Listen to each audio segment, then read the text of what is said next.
quando ho incontrato questi due ragazzi la prima volta sono rimasto molto stupito dal fatto che loro, figli di immigrati sardi, avessero vinto in un liceo come il Parini da anni, diciamo, a roccaforte della sinistra. Mi sono chiesto il perché di questa loro, diciamo, vittoria, che poi è stata una vittoria schiacciante. La conclusione è stata che loro, a differenza del passato, avevano portato diciamo, determinati valori che sono tipici della cultura sarda. Lui prima, Davide, diceva il saluto caloroso, l'amicizia che li ha, diciamo, legati quasi, diciamo, a prima vista. Noi questi valori secondo me non li abbiamo ancora perduti, però diciamo, stiamo andando verso un punto di non ritorno. Forse quando, diciamo, arriveremo capiremo cosa abbiamo perduto. Loro infatti, non vivendo a contatto con la nostra, direttamente con la nostra isola, hanno, diciamo, una certa nostalgia che possono, diciamo, solo colmare tra di loro o a casa con i genitori che sono sardi. Noi invece, bene o male, ancora siamo, diciamo, imbevuti da questa cultura. Penso che il libro del signor Bandino si collochi, diciamo, come monito o come, diciamo, una specie di posto di blocco dove, diciamo, il signor Bandino scrive delle riflessioni su vari temi che sono la lingua, le feste, la tradizione. Noi da queste riflessioni dobbiamo prendere spunto. Lui non vuole darci delle conclusioni, delle formule magiche per arrivare, diciamo, a un miglioramento. Lui dice che ogni ragazzo sardo di Cagliari, di Quarto, insomma di tutti i paesi può arrivare a delle conclusioni proprie che poi sono proprie del proprio locale in questo caso, in quanto il ragazzo di Cagliari arriverà a delle conclusioni che sono totalmente diverse da quelle di uno che vive in periferia, perché c'è un modo di pensare, un modo di guardare la realtà completamente diverso. Però queste conclusioni, diciamo, devono essere in un certo modo devono omogenizzarsi, in quanto se vogliamo arrivare a un globale con una certa identità dobbiamo anche rielaborare tutto il nostro passato, le nostre tradizioni, perché come diceva il signor Bandino non ci può essere un globale privo di un locale, perché secondo me il globale è frutto della somma di vari locali.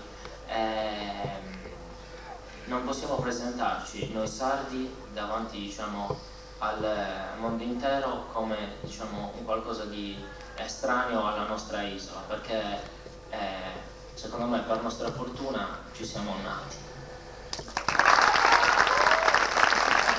Mi sono segnato alcune cose, poi chiederò al professor Cherchi la sacralità della festa.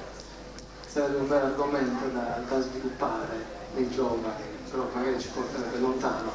Vi chiedo di intervenire, parlare della vostra esperienza di sardi. Questi ragazzi sono dei nostalgici oppure hanno visto giusto, vedono più lontano di noi?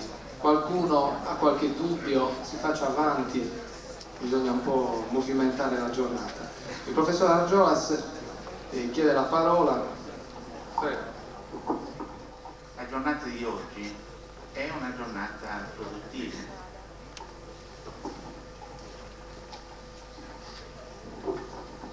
Ma volevo esprimere questo concetto. Questa è scuola. Questa è la scuola che noi intendiamo che si sviluppi a Cagliari e negli altri comuni della provincia di Cagliari. È facile anche la trasposizione. Noi siamo in orario scolastico, quindi non può che essere scuola. altrimenti avrei indebitamente dato ore di vacanza, cosa che soltanto il ministro può fare. È molto bello che i giovani che sono venuti da Milano vivano la loro esperienza in modo positivo e fanno anche di più, hanno fatto molto di più in quanto hanno valorizzato la propria identità, la propria origine e la propongono come modello. Questo rende loro orgogliosi e a noi ci fa estremamente piacere. I nostri giovani non si vergognano più, questa è una risposta a voi e anche per attivizzarsi, non si vergognano più della propria identità.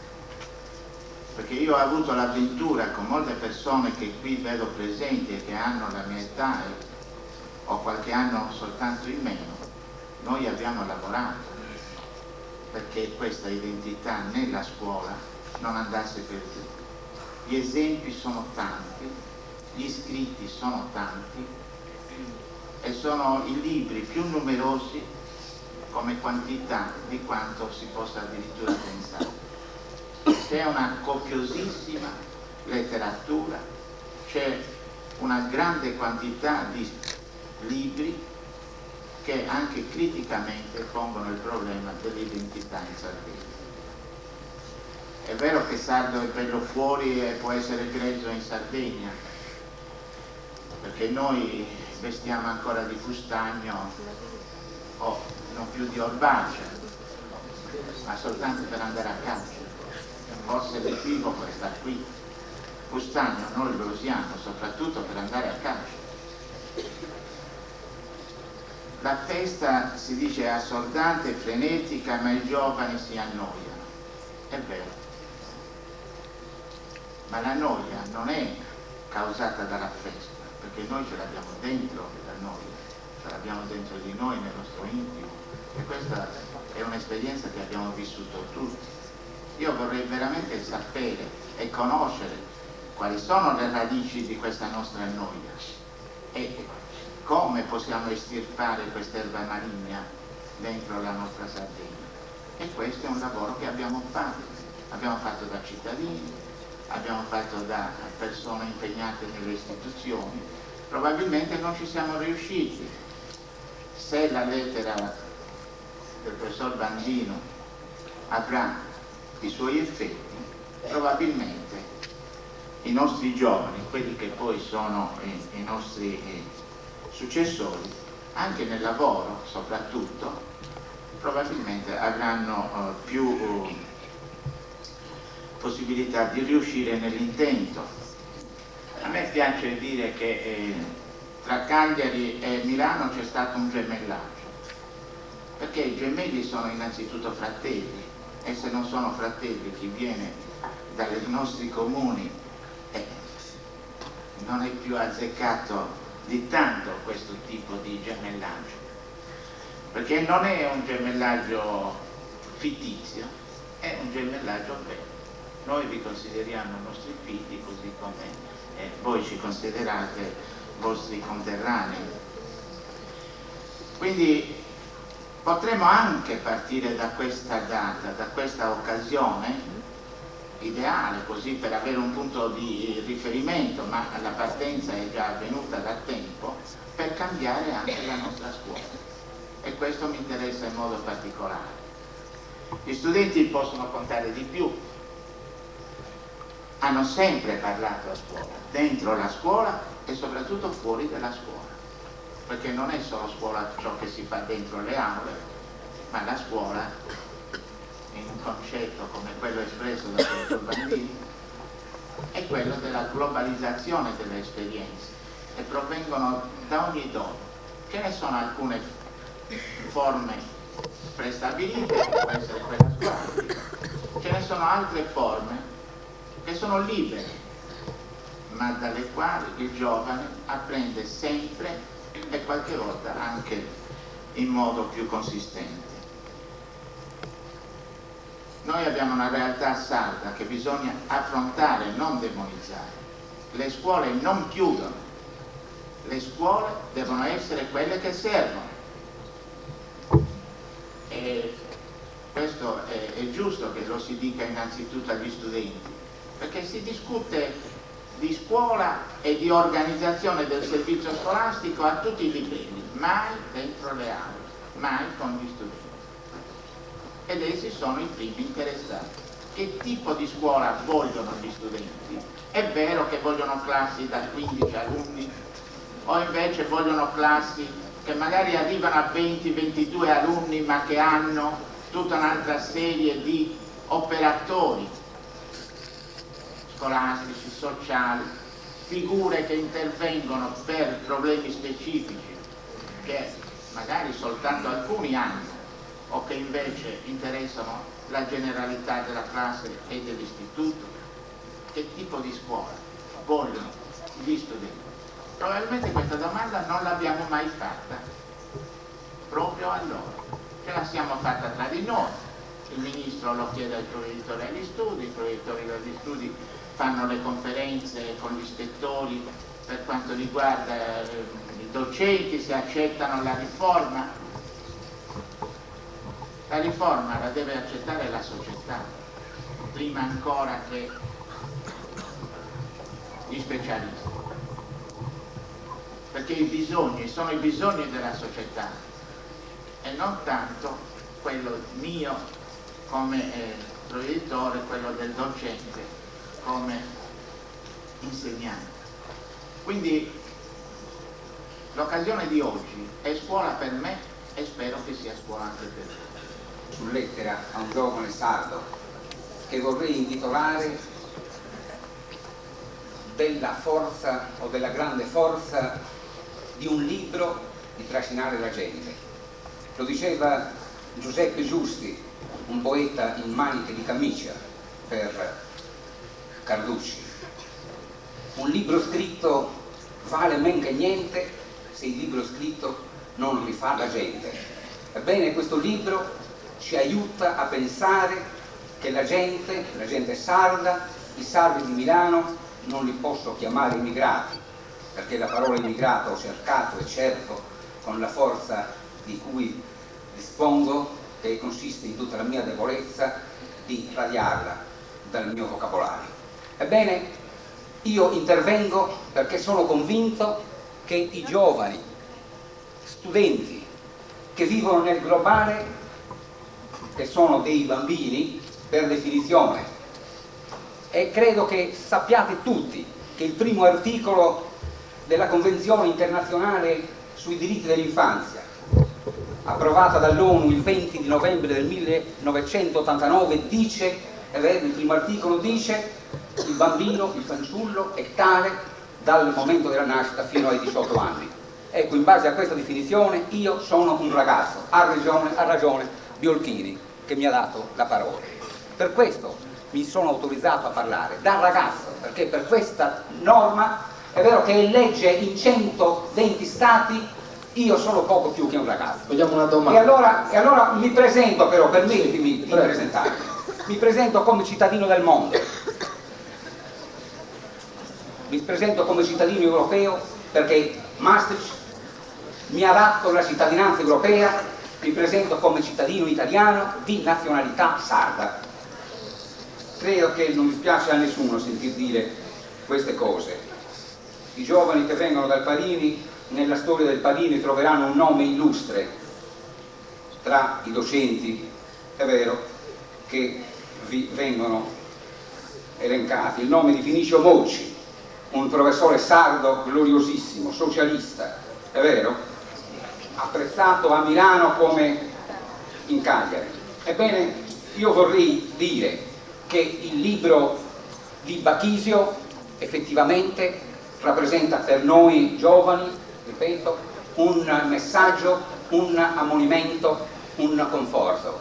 Ecco, ci ammonisce, ci incoraggia i ragazzi, incoraggia voi, soprattutto perché io per la verità sono vecchio, lasciamo perdere. Ebbene, incoraggia voi a sentirvi cittadini europei. Ma chi dice, lo diceva come provocazione Biolchini, è vero, che l'orizzonte sardo è limitato, quando io, che non ho la zanzara a Cagliari, ma posso avere giornali scolastici in tutti i licei, posso partecipare. E partecipate, perché fate male a non partecipare, molto spesso non si vuole partecipare. Posso partecipare a un dibattito europeo fino ad arrivare alla Maison della Jeunesse, che è la palestra della democrazia europea, perché i ragazzi potete tutti arrivare qui. E allora io dico questo, signor provveditore, intanto mi fa piacere poterle dire, io sono una ex bestia scolastica, ho fatto il preside durante la mia vita, è vero? Attiva, di lavoratore, ebbene è la prima volta che io vedo un provveditore qui deciso a rinnovare la scuola. Abbiamo delle colpe, gli insegnanti abbiamo delle gravissime colpe, perché da 30 anni, da 40 anni che io dico diamo una caratterizzazione europea all'insegnamento, non l'abbiamo saputa dare questa caratterizzazione. E allora io mi chiedo, se avessimo dato una caratterizzazione europea, non avremmo davvero favorito l'ingresso dei giovani, la capacità per i giovani di superare il negativo localismo, perché il localismo è negativo quando soggiace a se stesso, è vero, non avremmo aiutato davvero i ragazzi ad entrare nel globale per discutere, per far discutere insomma della questione. Secondo me l'Europa politicamente, socialmente, insomma in tutti gli aspetti è molto lontana.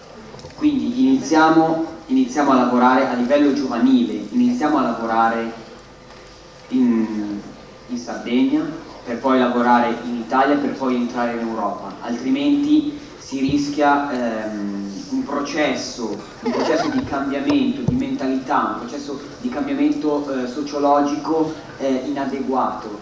Cioè si arriva in Europa sprovvisti, ci si confronta con un modello che non è il nostro, che non ha assonanze con il nostro, come può essere quello francese, come può essere quello inglese, che può trovarci impreparati. Quindi non corriamo subito verso l'Europa, sia politicamente che socialmente.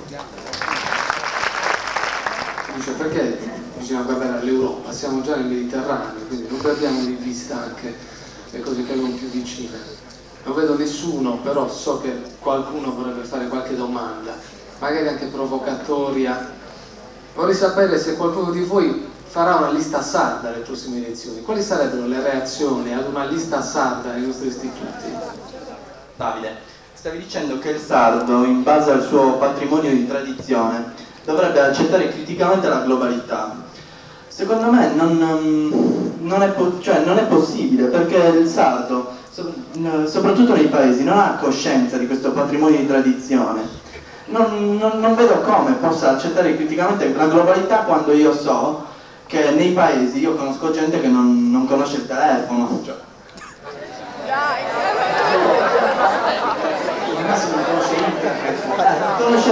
La globalità è cosa assolutamente fuori dal mondo. Non capisco dove vada a parare il discorso. Allora, io sono venuto per ascoltare stamattina, a dire il vero. Intanto per amicizia con l'autore, sanno tutti che siamo amici e spesso andiamo in coppia in giro per la Sardegna in questa battaglia senza armi, però il provveditore mi chiama in causa ed io non vorrei parlare di quello di cui ha parlato il provveditore. Per me è stata un'esperienza molto felice, anche se in quel periodo ero immobilizzato per un incidente, quindi non sono potuto andare a vedere il lavoro dei ragazzi di Oristano. Vorrei rispondere brevemente all'amico Vito Biolchini sui miei figli, ma questa è una questione personale alla quale rispondo giusto perché mi ha fatto la domanda. Sì, i miei figli parlano tutti e tre il sardo e anche molto bene, dicono quelli che li ascoltano, però devo anche dire che la scuola non li ha ostacolati, perché i miei figli hanno studiato a Nuoro, dove c'erano per fortuna insegnanti molto aperti su questo. Vorrei, nel rendere una testimonianza a Bachisio Bandino per questo libro che ho avuto il piacere e, se mi permettete, anche l'onore di leggere in anteprima, vorrei fare qualche domanda provocatoria, in senso buono, a voi, sperando che qualcuno risponda, come mi è successo giorni fa con alcuni vostri colleghi dell'Università di Sassari, colleghi nel senso che sono matricoli, quindi hanno pressappoco la vostra età. Bachisio Bandino ha parlato di quadrilatero, ha usato proprio questa parola parlando degli aspetti del locale e del globale che sono positivi e negativi sia nel locale che nel globale. Alcuni aspetti positivi del locale, della tradizione sarda, riguardano quelle che si è soliti chiamare virtù di riferimento. Tutti sanno, ad esempio, che la virtù del silenzio, del parlare poco, dell'avere nella propria giornata, per la propria interiorità, lunghe pause di silenzio, intanto fortifica la parola e non la fa sprecare, non la fa buttare al vento. E poi consente di parlare con se stessi, che non è fenomeno da poco.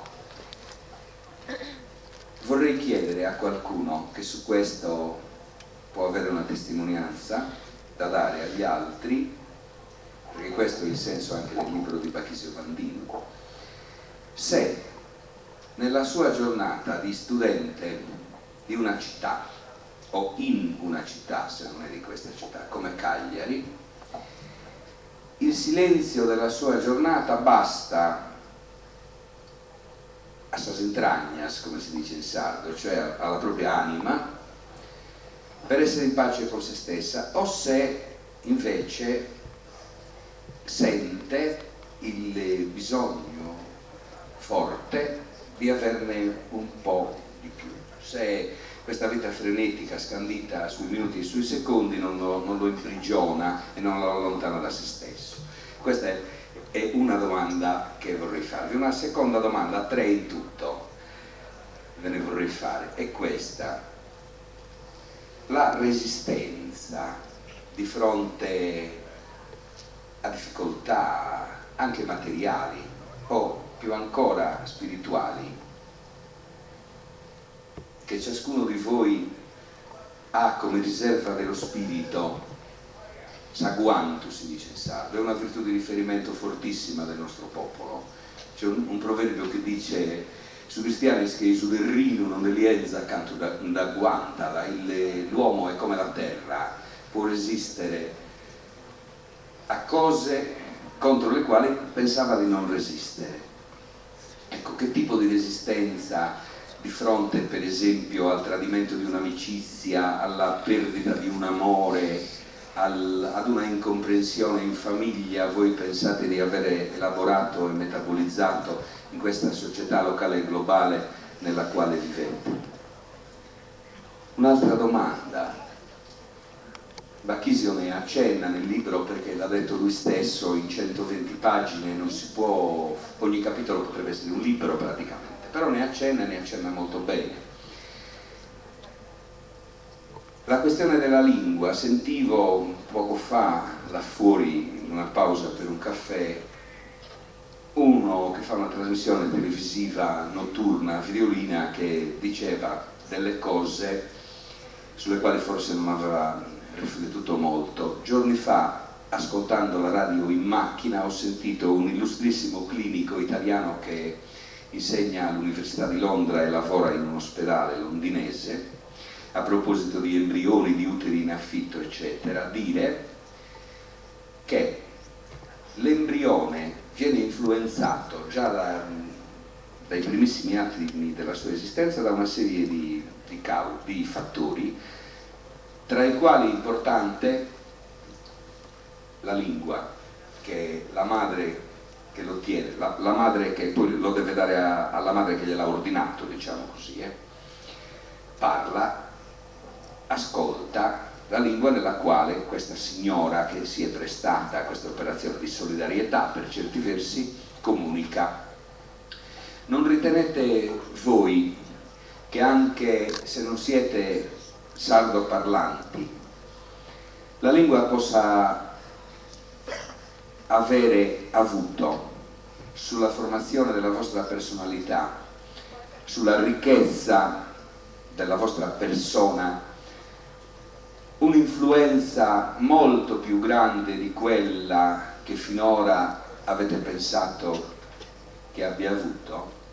Vi ringrazio se risponderete. A lui vorrei fare questa domanda sul problema della tradizione. Non pensi che rischiano di essere un po' di nostalgici i nostri amici milanesi se rimangono attaccati soltanto al passato e anche a questa esteriorità? Non pensi che magari loro possano richiamarsi più ad un modo di vita delle province che non a quello della Sardegna in realtà? Credo di poter rispondere con un preciso no. Non solo non mi pare che sia improprio ritenerli passatisti, cioè agganciati al passato, ma che si debba anzi riconoscere a loro, a posizioni di questo tipo, il valore di una anticipazione del futuro.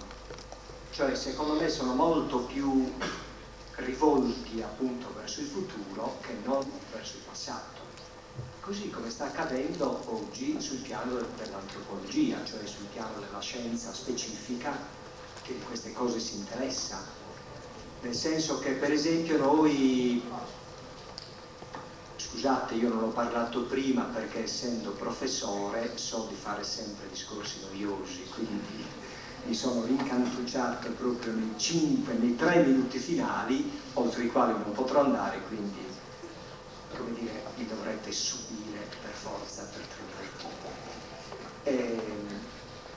Il tipo di scoperta, cioè il tipo di rivalutazione che oggi l'antropologia viene facendo, riguarda in modo molto preciso, molto attento, il problema appunto della differenza che riguarda la propria identità, contro tutte le forme di omologazione, contro tutte le forme di deculturazione che sono il frutto, storicamente parlando, della internazionalizzazione del capitale, internazionalizzazione cioè del mercato, ampia circolazione delle merci che appunto crea insiemi indifferenziati anche dal punto di vista culturale.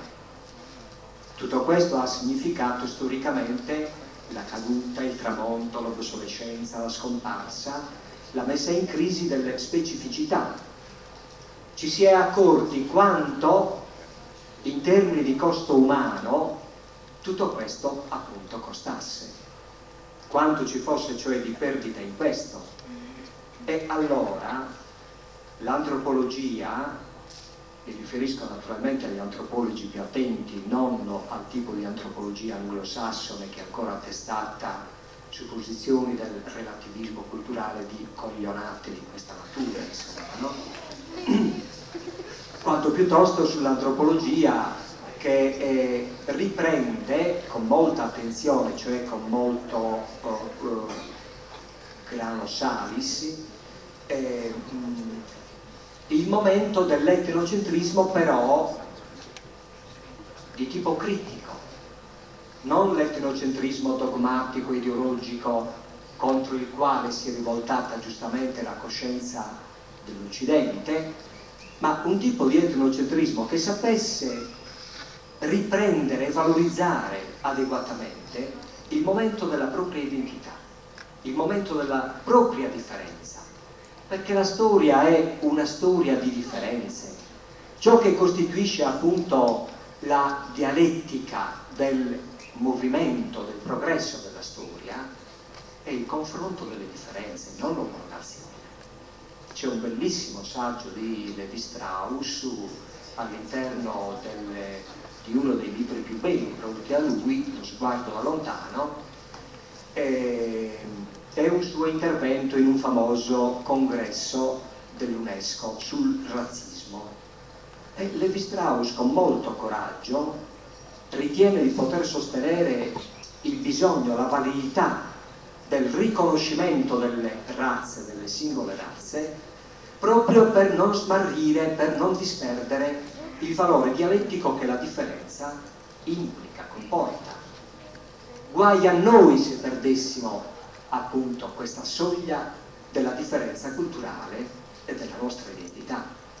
Quindi mi pare che il discorso che Davide e Alessandro fanno sul problema del nostro essere sardi è fatto da Milano, cioè fatto da una periferia rispetto appunto all'area che ci include, non sia un discorso nostalgico né tantomeno quello tipico dell'emigrato che si arrocca, no, sulla conservazione del proprio specifico, sia anzi il discorso appunto di Levi Strauss, lo sguardo da lontano, che riesce forse a vedere meglio di quel tipo di sguardo di chi invece è affondato nella situazione.